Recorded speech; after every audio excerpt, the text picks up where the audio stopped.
Assalamualaikum warahmatullahi wabarakatuh. Alhamdulillah wa kafa wa salatu wassalamu ala nabiyil mustafa wa ala alihi wa sahbihi ahli syukri wal wafa.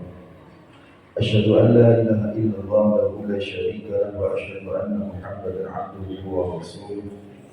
Allahumma salli wa sallim wa barik ala nabiyyina Muhammad wa ala alihi wa sahbihi ajma'in amma ba'd.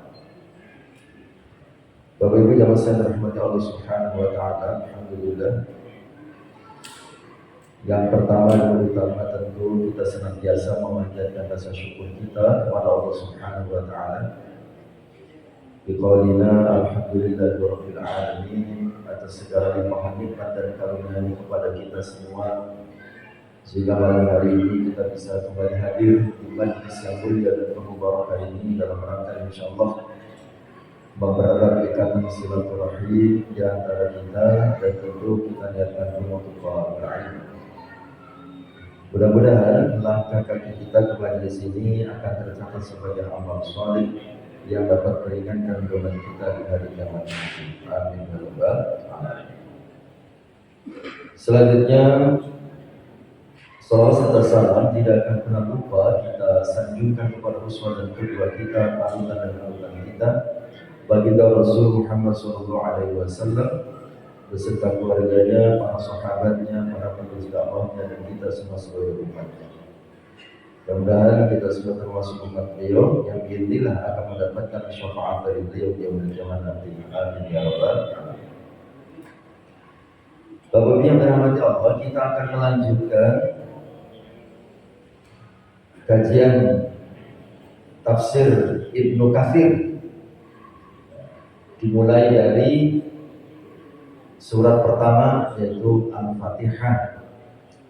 Pada pertemuan yang lalu kita sudah membahas beberapa hal terkait dengan surat Al-Fatihah, dan yang terakhir kemarin membahas tentang bacaan ta'awudz, a'udzubillahi minasyaitonir rajim. Berarti sekarang kita sudah masuk ke inti dari surat Al-Fatihah, yaitu mulai dari ayat yang pertama, yaitu Bismillahirrahmanirrahim. Dan sebagaimana yang sama-sama kita pahami tentang kedudukan atau status Bismillahirrahmanirrahim di dalam Al-Quran, ada yang disepakati oleh ulama dan ada juga yang berbeda pendapat terkait dengan status Bismillahirrahmanirrahim. Kita bahas, kita pahami pelan-pelan. Dan yang paling penting setelah kita pahami, itu menambah wawasan kita dan semakin meluaskan dada kita. Luas dada dalam artian siap menerima perbedaan. Jadi nanti kita sampaikan semua pendapat-pendapat ulama terkait status Bismillahirrahmanirrahim dalam Al-Quran itu statusnya apa? Karena nanti dengan mengetahui status Bismillahirrahmanirrahim, itu nanti akan masuk kepada pembahasan membaca Bismillah dalam sholat jahar itu hukumnya apa. Nah, akhirnya nanti arahnya ke sana. Ketika kita membahas status Bismillahirrahmanirrahim dalam Al-Quran, nanti kita akan terkait dengan masalah membaca Bismillah dalam sholat jahar itu hukumnya apa? Dibaca banter, apa dibaca pelan, atau tidak boleh dibaca? Kan begitu. Nah, itu ada perbedaan pendapat ulama. Nanti harapannya dengan mengetahui pendapat-pendapat itu, kita lebih wasi'atus sodr, lebih lapang dada, sehingga nggak gumun, nggak kaget ketika ada yang berbeda. Dan yang paling penting, tidak menyalahkan yang berbeda, karena para ulama sudah berpendapat terkait dengan perbedaan-perbedaan tersebut. Oke. Terkait dengan status bacaan Bismillah, ya, ada yang disepakati oleh ulama dan ada yang diperdebatkan, ada khilaf. Yang disepakati oleh ulama yang pertama, ya cuma satu ya, terkait dengan bismillah itu. Ya. Bismillah merupakan bagian dari suatu ayat dalam surah An-Naml. Kita yang saat membaca Al-Quran surah An-Naml gitu ya, ada bacaan bismillah di tengah-tengah ayat. Nah gitu ya. Itu dalam surah An-Naml ayat 30. Surah An-Naml ayat 30 ada bismillah di sana. Innahu min Sulaiman wa innahu bismillahirrahmanirrahim. Ayatnya ini surah An-Naml ayat 30. Nah para ulama untuk yang ini sepakat bahwa bismillah ini merupakan bagian dari surah An-Naml ayat 30. Ulama sepakat. Nah yang diperdebatkan, ada perbedaan pendapat ulama adalah status bismillah yang ada di awal surat. Ya, apakah surat Al-Fatihah ataupun surat-surat yang lainnya. Itu para ulama berbeda pendapat. Ya. Kalau bismillah yang ada dalam surah An-Naml semuanya sepakat bahwa bismillah dalam ayat itu merupakan bagian dari surat An-Naml ayat 30. Nah terkait bismillah yang berada di awal surah, para ulama berbeda pendapat, ada 3 kelompok. Ada 3 pendapat terkait dengan hal itu. Pendapat yang pertama, ini saya menggunakan referensi di samping tafsir Ibnu Katsir, saya bawa referensi Fikih Sunnah Sayyid Sabiq. Fikih Sunnah Sayyid Sabiq ini kitab fikih yang mendapatkan penghargaan dari King Faisal Prize dari pemerintah Saudi Arabia tahun 1994, penghargaan dalam bidang kajian Islam. Jadi kitab ini sudah terverifikasi, gambarnya begitu. Dan di dalam kitab fikih Sunnah Sayyid Sabiq ini menariknya gitu ya, ketika ada perbedaan pendapat ulama, itu semuanya disampaikan. Jadi tidak berpihak kepada salah satu pendapat saja, tapi semua pendapat disampaikan, kemudian diserahkan kembali kepada kita. Silakan mau ikut yang mana, masing-masing pendapat ada ulama yang bertanggung jawab. Nah ini penting. Nah dalam kitab ini, termasuk dalam tafsir Ibnu Katsir ini dijelaskan ada 3 pendapat terkait status bismillah yang ada di awal surat. Pendapat pertama mengatakan bahwa bismillah merupakan satu ayat dari surat Al-Fatihah dan surat yang lainnya kecuali surat At-Taubah. Saya ulangi. Pendapat yang pertama berpendapat bahwa bacaan Bismillahirrahmanirrahim itu merupakan ayat pertama dari surat Al-Fatihah dan surat-surat yang lainnya semuanya kecuali surat At-Taubah. Karena At-Taubah tidak ada bismillahnya. Ya. Ini pendapat yang pertama. Ya. Nah, akhirnya menurut pendapat yang pertama ini, karena bismillah itu merupakan ayat pertama dari Al-Fatihah dan ayat pertama dari semua surat kecuali surat At-Taubah, maka menimbulkan konsekuensi. Konsekuensinya apa? Ketika dalam sholat jahat, sholat maghrib, sholat isya, sholat subuh, di mana Al-Fatihah dan surat dibaca jahat, dibaca keras oleh imam, gitu ya. Maka konsekuensinya menurut pendapat pertama ini, karena bismillah merupakan bagian dari Al-Fatihah dan semua surat yang lain kecuali At-Taubah, maka pada saat baca Al-Fatihah, karena Al-Fatihah dibaca keras, bismillahnya juga patut dibaca keras. Karena bismillah bagian dari Al-Fatihah. Begitu pula selesai Al-Fatihah membaca surat, gitu ya. Kalau surat itu dibaca dari awal ayat, maka bismillahnya harus ikut dibaca keras. Karena bismillah bagian dari awal setiap surat. Siapa yang berpendapat yang seperti ini, kelompok yang satu ini? Di dalam tafsir Ibnu Katsir ini dijelaskan, di antara para ulama yang menyatakan bahwa Bismillah adalah ayat dari setiap surat Al-Fatihah dan surat lainnya kecuali surat At-Taubah. Siapa yang berpendapat? Dalam tafsir Ibnu Katsir dijelaskan, ternyata juga banyak yang berpendapat itu. Pertama, Ibnu Abbas, sepupunya Kanjeng Nabi. Kemudian lagi Ibnu Umar, putranya sahabat Umar. Ya. Ibnu Zubair, Abu Hurairah dan sahabat Nabi.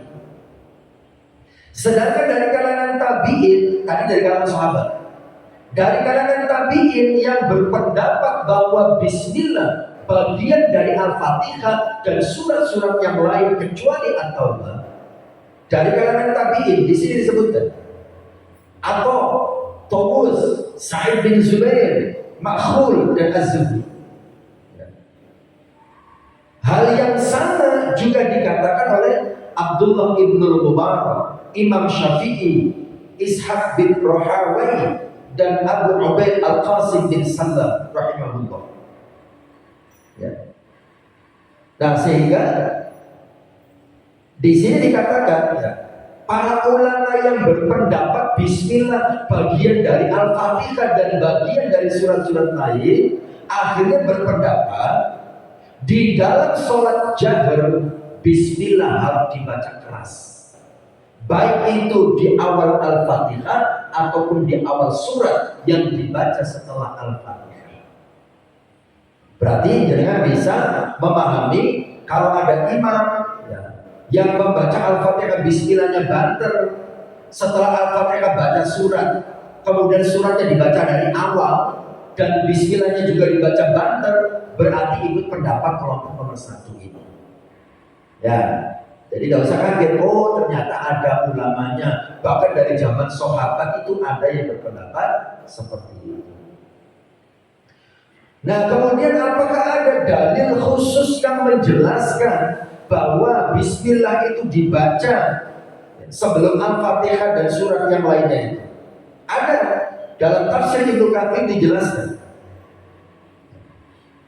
Imam Nasai di dalam kitab Sunan An-Nasai, Ibnu Khuzaimah dan Ibnu Hibban dalam Sahih Ibnu Hibban dan Ibnu Khuzaimah, Imam Al-Hakim dalam kitab Al-Mustadrak meriwayatkan dari Abu Hurairah bahwasanya ia mengerjakan sholat dan membaca basmalah secara jahar. Abu Hurairah ngimami sholat, baca Al-Fatihah Bismillahnya jahar. Setelah selesai sholat, Abu Hurairah mengatakan, aku telah mempraktekkan sholat Rasulullah SAW kepada kalian. Abu Hurairah mengatakan begitu. Aku telah mengajarkan sholat seperti sholat Rasulullah kepada kalian. Hadis ini disahihkan oleh Ad-Daraqutni, Al-Khatib, Al-Baihaqi dan lain-lain. Itu referensinya dalam Sunan An-Nasai, Sunan Ibnu Khuzaimah, dalam Sahih Ibnu Hibban dan seterusnya. Ya.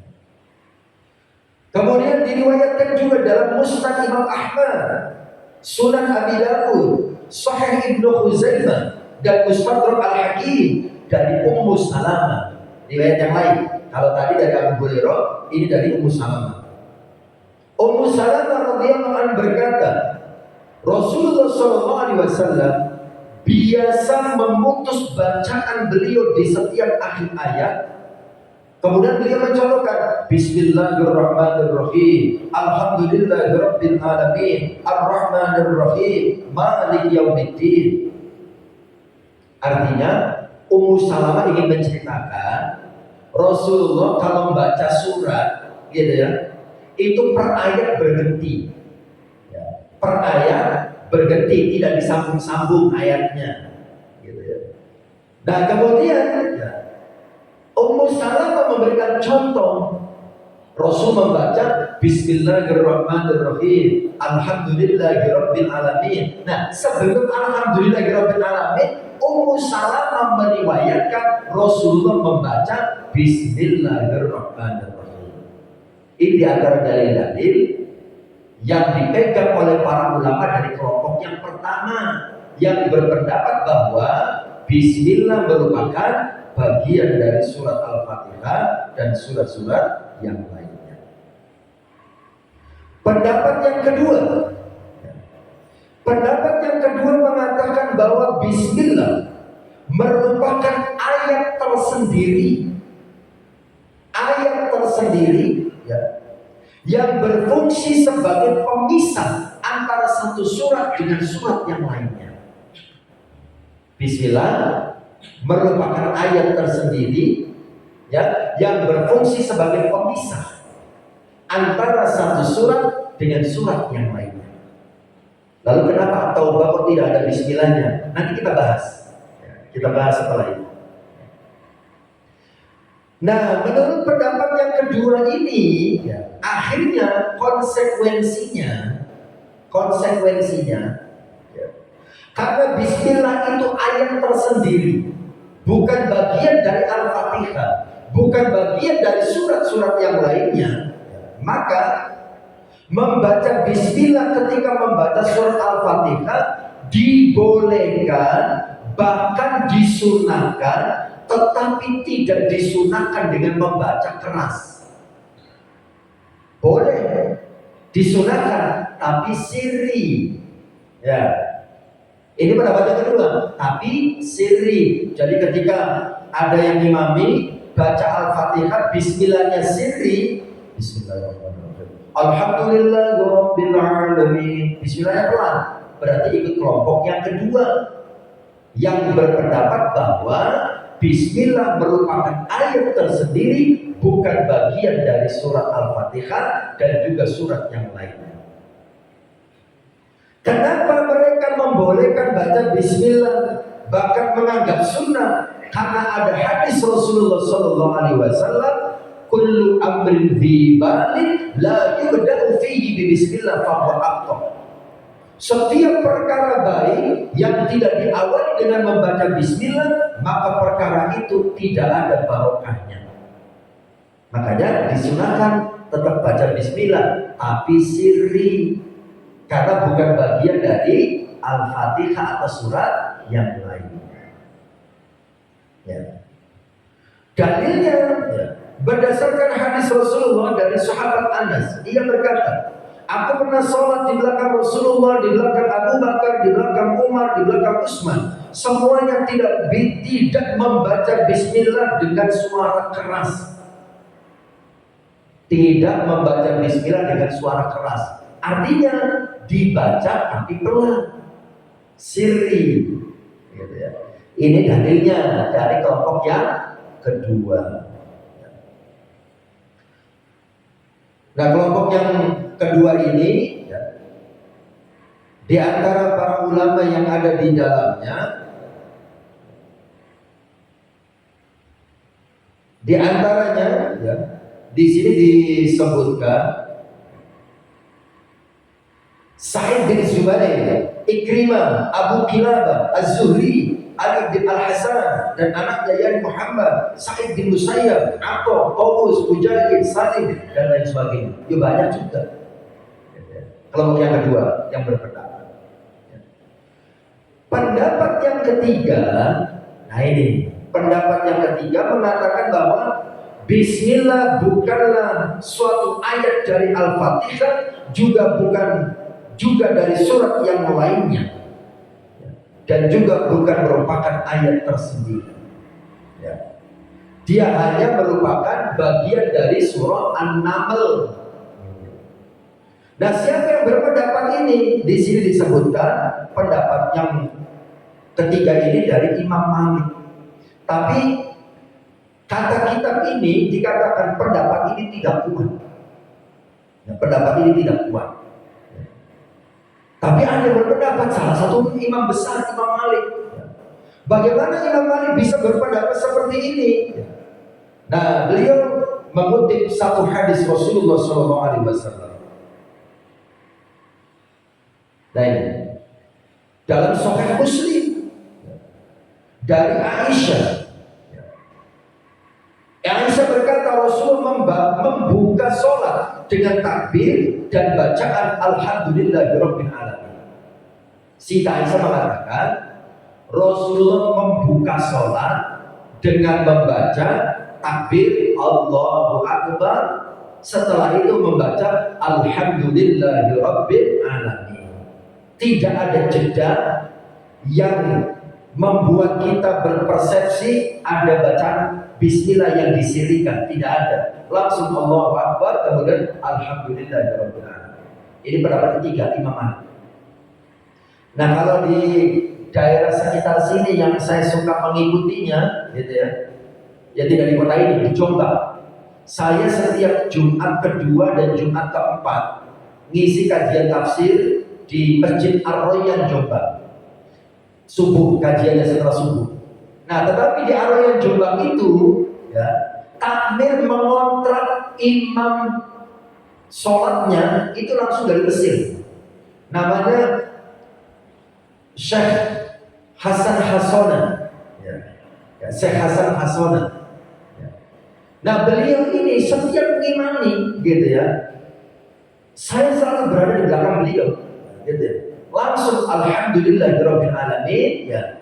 Tidak jahar, tidak sirri, bismillah tidak dibaca.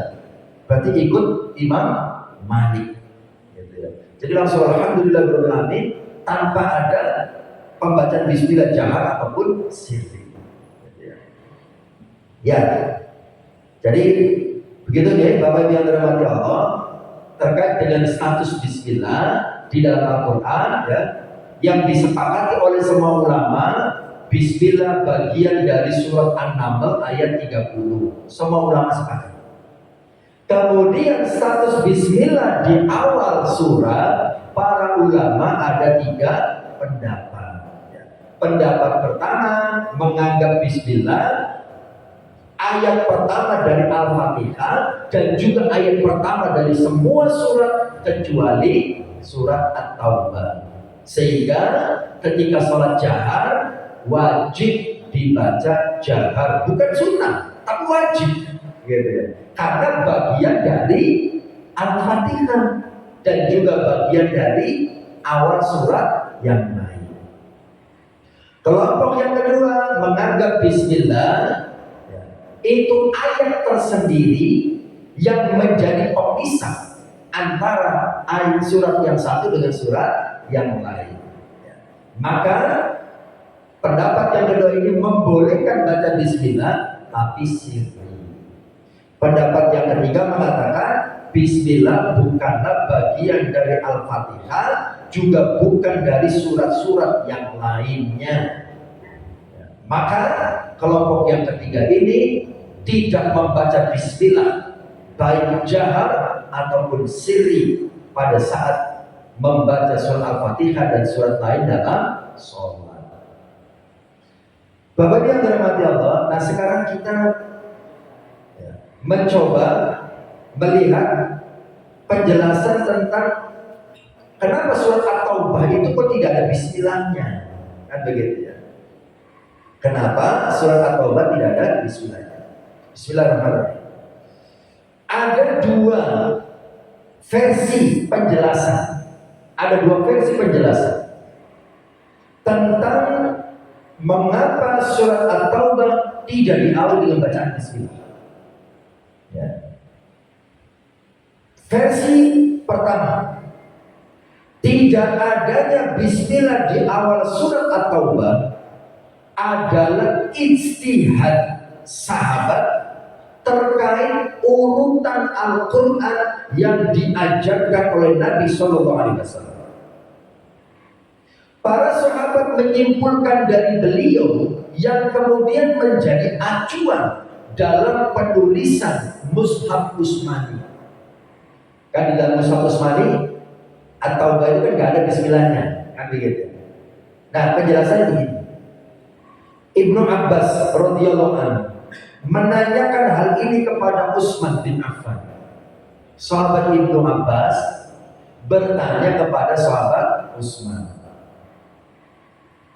"Ma hamalakum," dan seterusnya.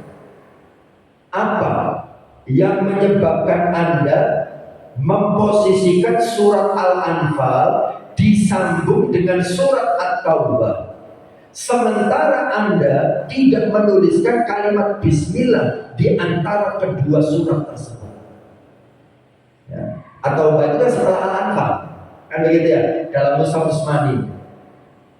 Ibnu Abbas nanya, karena Mushaf Utsmani itu diterbitkan di zaman Khalifah Utsman bin Affan. Nah, langsung bertanya kepada Khalifah Ibnu Abbas, kenapa Anda menaruh urutan At-Taubah setelah Al-Anfal, tapi tidak ada Bismillah yang memisahkan kedua surat itu? Apa jawab sahabat Utsman? Sahabat Utsman menjawab, karena Rasulullah SAW dan seterusnya.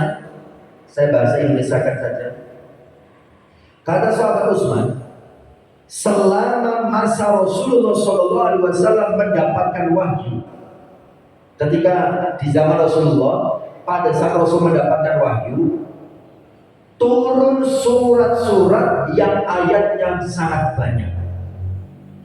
Nah, ketika turun kepada beliau sebagian ayat, maka beliau akan memanggil sahabat pencatat Al-Quran.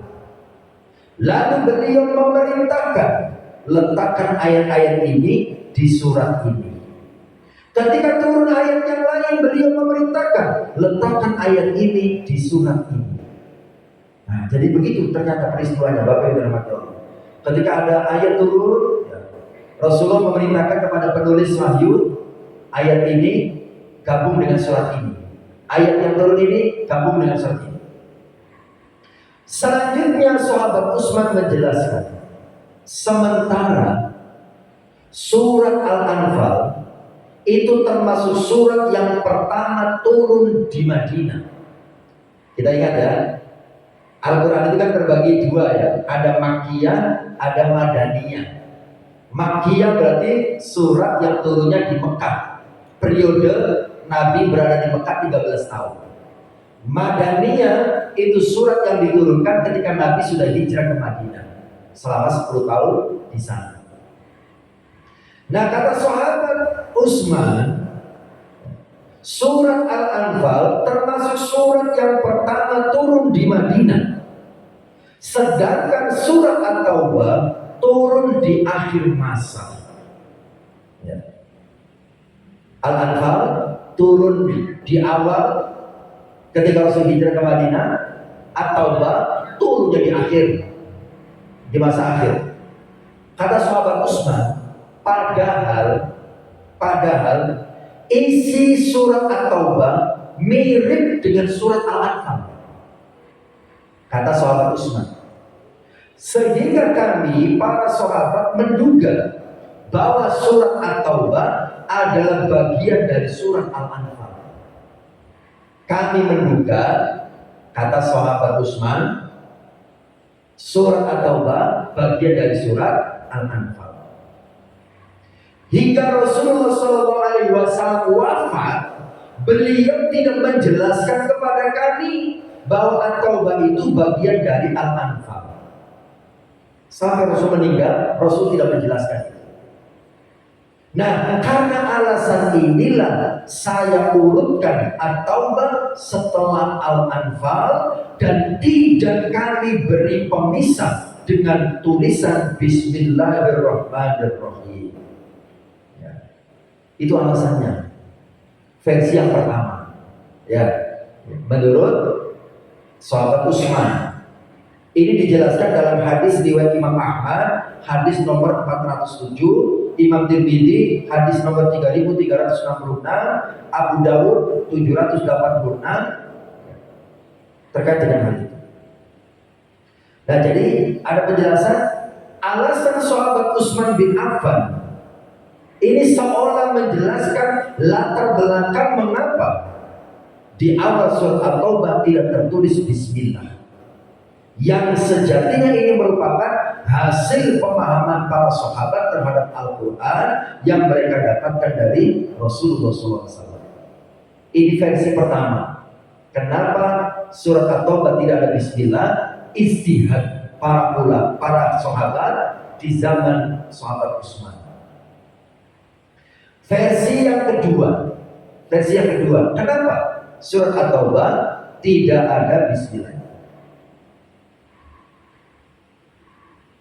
Pendapat yang kedua, tidak adanya bismillah di awal At-Taubah karena beda konten ya, antara bismillah dengan surat At-Taubah. Kandungan bacaan Bismillahirrahmanirrahim dengan kandungan ayat-ayat yang ada dalam surat At-Taubah itu beda, tidak nyambung ya. Penjelasannya, Bismillah menjelaskan tentang keamanan dan kasih sayang Allah, sementara At-Taubah menyebutkan tentang permusuhan Allah dan Rasulullah. Bermusuhan dengan siapa? Kaum musyrikin dan orang munafik. Bismillah itu isinya tentang kasih sayang Allah, sementara At-Taubah menceritakan bara'atun minallahi wa rasulih, Allah dan Rasulnya berlepas diri dari orang-orang kafir dan kaum musyrikin. Beda konten. Bismillah isinya tentang kasih sayang Allah, sementara At-Taubah isinya tentang permusuhan Allah dan Rasulullah dengan kaum musyrikin. Ya. Nah, sehingga ada dalilnya. Ibnu Abbas, kemudian Ibnu Abbas ternyata yang bertanya. Di versi pertama, Ibnu Abbas bertanya kepada sahabat Utsman. Di versi yang kedua, Ibnu Abbas bertanya kepada sahabat Ali. Ibnu Abbas pernah bertanya kepada sahabat Ali, lima lam taktub fi bara'ah bismillahirrahmanirrahim.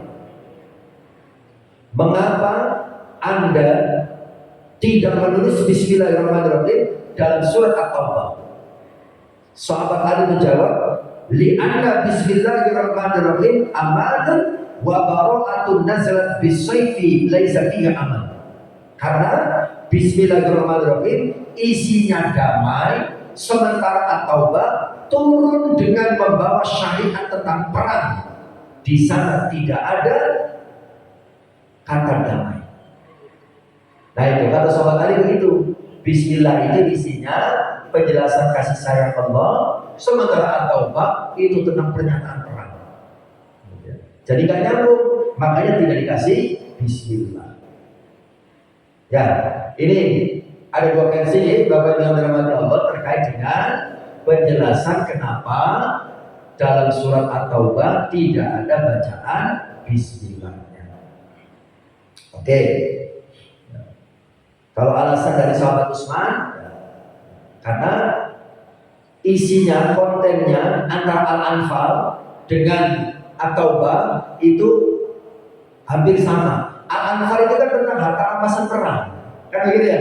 At-Taubah itu isinya tentang perang, nyambung, kan begitu ya. Makanya At-Taubah ditaruh setelah Al-Anfal tanpa ada jeda bacaan, tanpa ada pemisah Bismillah. Itu alasan sahabat Utsman, gitu. Nah kalau alasan sahabat Ali, kenapa tidak ada Bismillahnya? Karena Bismillah dengan At-Taubah itu beda konten. Bismillah bukan Al-Anfal dengan At-Taubah ya. Bismillah dengan At-Taubah. Bismillah isinya tentang kasih sayang Allah, At-Taubah isinya tentang pernyataan perang. Allah dan Rasulullah berlepas diri dari kaum musyrikin. Bapak yang dirahmati Allah, kembali ke masalah Bismillahirrahmanirrahim. Ada pertanyaan begini,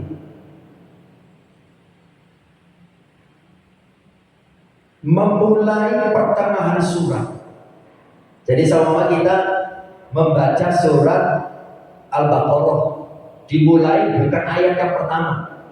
Kalau ayat pertama kan alif lam mim dzalikal kitabul la raiba fiih. Seandainya kita baca pertengahan ayat, ya ayyuhan nasu ubudu rabbakumul ladzi khalaqakum wal ladzina min qablikum la'allakum tattaqun. Pertengahan itu sebaiknya baca ta'awudz atau baca bismillah. Nah ini ilmu yang perlu kita pahami. Ya. Kalau kita membaca surat Al-Quran di tengah-tengah, bukan di awal, gitu ya. Ada perintah dari Allah Subhanahu wa Ta'ala, fa idza qara'tal Qur'ana fasta'id billahi minasyaitonir rajim. Jika engkau membaca Al-Quran, maka fasta'id billah, mohonlah perlindungan kepada Allah Subhanahu wa Ta'ala. Jadi kalau kita membaca Al-Quran dari ayat pertama, maka a'udzubillahi minasyaitonir rajim, bismillahirrahmanirrahim, alif lam mim. Kalau dari awal ayat, awal surah. Tapi kalau pertengahan surah, gitu ya, maka kita bacanya ta'awud tanpa bismillah. Kalau di tengah surah. Makanya imam sekalipun bermadzhab Syafi'i, ya, kalau dia imami membaca surat di tengah-tengah bukan awal surat, itu biasanya tidak pakai bismillah. Al-Fatihahnya ada bismillahnya, banter bismillahirrahmanirrahim, alhamdulillahirabbil alamin, dan seterusnya. Tapi ketika membaca surat, gitu ya, tidak dibaca bismillah. Langsung ya ayyuhan nasu ubudu dan seterusnya. Kenapa? Karena Allah Subhanahu wa Ta'ala mengatakan fa idza qara'tal Qur'ana fasta'id billah. Jadi langsung baca a'udzu billahi minasyaitonir rajim. Tapi kalau dalam sholat harus dipahami, bacaan a'udzu billahi minasyaitonir rajim itu hanya disunahkan di rakaat pertama. Ya. Jadi sebelum membaca Al-Fatihah, baca ta'awudz tapi sirri. Kemudian baru selanjutnya. Itu hanya di rakaat pertama. Rakaat berikutnya tidak ada sunnah, tidak ada contoh membaca a'udzubillahi minasyaitonir rajim. Tapi kalau di luar sholat, kita disunahkan membaca ta'awudz sebelum membaca Al-Quran. Baik, itu tambahan. Kita kembali lagi ke Al-Fatihah. Ya. Nah, masih membahas Bismillah. Ternyata masih membahas Bismillah. Ya. Tentang keutamaan Bismillah. Jadi Bismillah itu memiliki keutamaan. Ya. Imam Ahmad bin Hanbal dalam musnadnya meriwayatkan dari seseorang yang dibonceng oleh Nabi. Ia berkata, tunggangan Nabi SAW tergelincir. Maka aku katakan, orang yang dibonceng itu, dia dibonceng oleh Nabi, entah naik kuda atau naik unta, tergelincir. Kudanya atau untanya tergelincir, jatuh. Nah, orang yang dibonceng itu kemudian mengatakan, celaka setan. Dia memarahi setan, gitu ya. Tapi Nabi kemudian mengatakan, la taqul ta'isa syaitan. Kamu jangan mengatakan celaka setan. Ta'isa syaitan, celakalah setan. Kata Nabi jangan baca itu. Kenapa? Fa innaka idza qulta ta'isa syaitan ta'aduma. Soalnya kalau kamu mengucapkan itu, maka setan akan membesar. Setannya tambah besar. Tetapi kalau kamu bicara, sampaikan Bismillah, tasoghoro hatta yasiru mitadhuba. Tapi kalau kamu baca Bismillah, maka ia akan menjadi kecil hingga seperti seekor lalat. Ya, jadi jangan suka mengumpat, intinya gitu ya. Bacalah Bismillah supaya nanti terhindar dari godaan setan. Setan akan mengecil ketika kita bacakan Bismillah. Kemudian keutamaan Bismillah berikutnya adalah disunahkan membaca Bismillah sebelum memulai setiap pekerjaan. Setiap mau memulai pekerjaan baca Bismillah. Di sini disebutkan diantaranya sebelum berwudu. Kata Rasulullah, la wudu aliman lam yadhkur ismallahi alaihi. Tidak sempurna wudu bagi orang yang tidak menyebut nama Allah. atau tidak membaca bismillah. Ya. Sumbernya dari Abu Hurairah, diriwayatkan oleh Imam Ahmad. Kemudian hadis yang lain, kullu amrin dibalin la yubda'u fihi bismillah fa huwa aqta'. Setiap perkara baik yang tidak dibacakan bismillah, maka perkara itu tidak ada barokahnya, tidak berkah. Termasuk contoh saat makan minum. Ada satu hadis Rasulullah, Sahih Muslim. Rasulullah pernah bersabda kepada anak tiri beliau, namanya Umar bin Abi Salamah. Anak tiri beliau. Jadi anaknya istrinya. Istri Rasulullah kan kebanyakan yang janda, yang punya anak. Nah itu salah satu anak tiri Rasulullah, namanya Umar bin Abi Salamah. Rasulullah mengatakan kepada Umar bin Abi Salamah ketika mau makan, qul bismillah, bacalah bismillah. Wa qul biyaminik, dan makan minumlah dengan tangan kanan. Wa qul mimma yalik, dan makan minumlah apa yang ada di dekatmu. Bapak yang dirahmati Allah, ini merupakan etika makan minum yang diperintahkan oleh Rasulullah SAW. Jadi etikanya mau makan minum pertama itu baca bismillah. Dalam hadis yang lain dijelaskan kenapa mau makan minum harus baca bismillah. Ya. Karena fa'inna syaitana, ya. Karena setan itu pernah bertanya kepada Allah. Setan pernah bertanya kepada Allah Subhanahu wa ta'ala, kullu khalqika bayyanta rizqah. Semua makhlukmu telah diberi jatah rizkinya. Fafima rizki, lalu rizki saya yang mana? Setan nanya kepada Allah. Dijawab, fima lam yudhkar ismi alaihi, di dalam makanan dan minuman yang tidak disebutkan namaku di atasnya. Makanan dan minuman yang tidak dibacakan bismillah ketika kita konsumsi, itu jatahnya setan.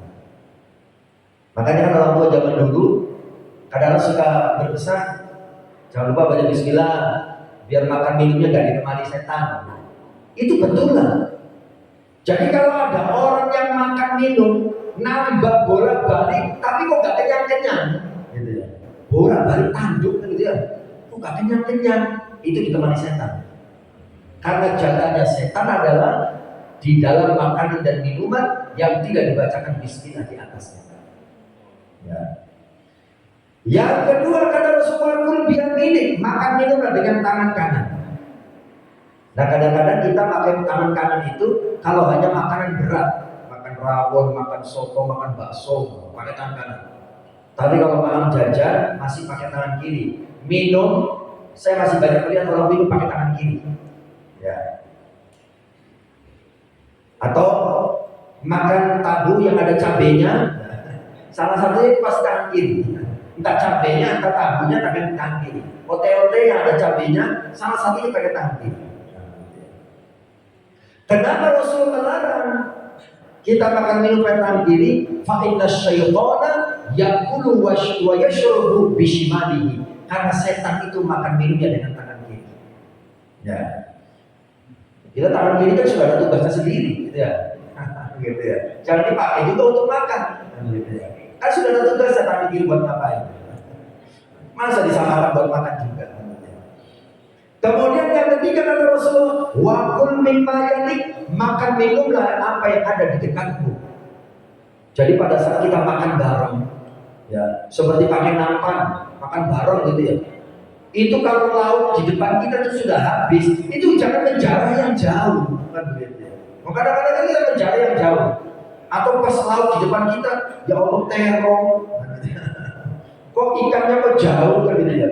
Kata Rasul, wa kul mimma yalik, makan yang ada di dekatmu. Ya sudah nikmati itu, gitu ya. Jangan sampai menjarah yang lain, tapi yang jauh-jauh, gitu ya. Apa yang ada di dekatmu itu di sini. Gitu ya. Kadang-kadang kita kan jarang, gitu ya. Jangan, yang di dekatmu itu rizkimu, bagianmu. Atau saat buku, gitu ya. Saat buku kalau di desa, kalau di kota mungkin nggak ada. Kalau di desa kan masih ada. Kita datang buku, disuruh duduk, kemudian menghadapi meja panjang sambil menunggu rawon dikirim. Kan gitu, kita kan nggak prasmanan, duduk nasi dikirim sambil menunggu banyak jajan. Nah itu kalau etika Rasulullah, wakul mimmayalik, makan yang ada di dekatnya. Pas di dekat kita, kok marning? Ya Allah marning kan begitu ya. Sementara Nogosari, Bolu, kok waduh kan begitu ya. Nah nikmati apa yang ada di dekatnya. Jangan sampai kita bangun, gitu ambil yang jauh-jauh. Kita yang wayu tapi beragas. Ya, itu etika makan minum kata Rasulullah. Makan yang ada di dekatnya. Ya, jadi kembali lagi, ya, kita diperintahkan oleh Rasulullah agar senantiasa baca Bismillah dalam setiap aktivitas kita. Ya, baik. Bahkan disebutkan di dalam tafsir ini. Mohon maaf, saya tidak marah gitu ya. Tapi disebutkan di sini. Ketika kita mau berhubungan badan, itu juga disuruh baca Bismillah. Ini saya bacakan di hadisnya ya. Disunahkan juga membacanya ketika hendak berjima berdasarkan hadis dalam kitab Sahih Bukhari dan Sahih Muslim dari Ibnu Abbas. Rasul bersabda, "Lau ada ahadakum," dan seterusnya. Seandainya salah seorang dari kalian hendak mencampuri istrinya, hendaklah ia membaca Bismillahi Allahumma jannibna syaitan wa jannibis syaitan ma razaqtana. Nah, gitu ya. Itu anjuran dari Rasulullah ya.